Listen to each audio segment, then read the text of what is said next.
আমরা বিশেষ করে যারা আমার কাছে চর্চায়, আবৃত্তি চর্চায় সাহায্য নিতে আসেন, তাদের অনেকে আজকে মিলিত হয়েছি।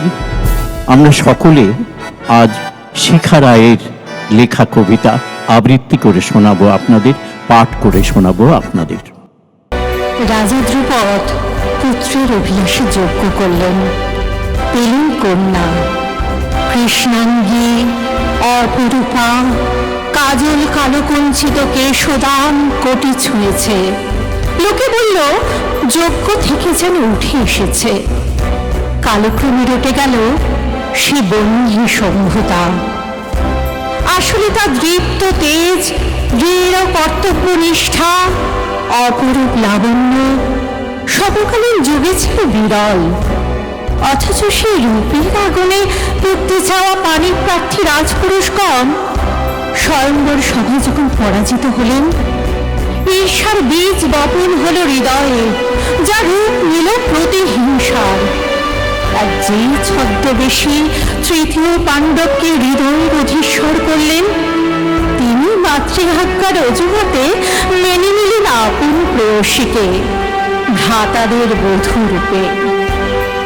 কি অতুলনীয় অর্জুন প্রেম অথবা অর্জুন আনুগত্য, কি অনির্বাচনীয় সহনশীলতা পাঞ্চালীর। সেই পথে এলো চরম অপমান।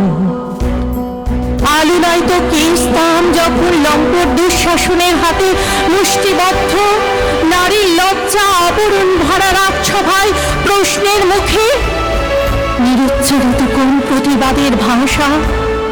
সেদিন পৃথিবী বুঝেছিল প্রেম নয়, ভক্তি ডেকে আনি রক্ষক। তাই শশাগড়া পৃথিবীর সমস্ত বস্ত্র যেন দান করলেন সখা কৃষ্ণ। ক্লান্ত বিধ্বস্ত দুঃশাসন শুনল, রাজসভা শুনল দৃপ্ত দ্রৌপদীর ভয়ঙ্কর প্রতিজ্ঞা। এক বস্ত্র পরিহিতা রজস্বরা রাজবধূর কেশাকর্ষণের, বস্ত্র হরণের উদগ্ধ অপরাধের ফল একদিন দেখে কুরুক্ষেত্রের অপরাধীরা। কৃষ্ণা থাকেন আপন দৃঢ়তায় অবিচল, তাই তো তিনি আগুনের মেয়ে, চির উন্নত গ্রীবা।